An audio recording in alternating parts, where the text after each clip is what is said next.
तो गाइस बस अब बंद करने का टाइम हो गया।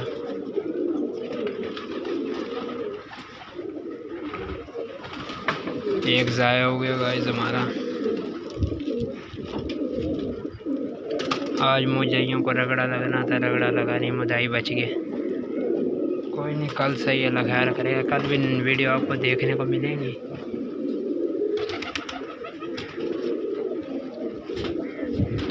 तो ये गाइस वो सामने मुदाई उड़ा रहा है।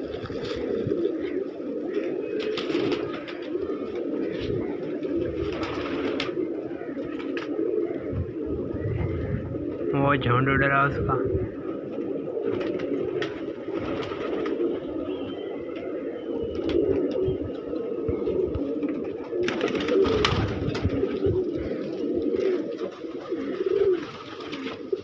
तो ये देखो, हाँ भैया, फ़ायदा ही नहीं है अकल।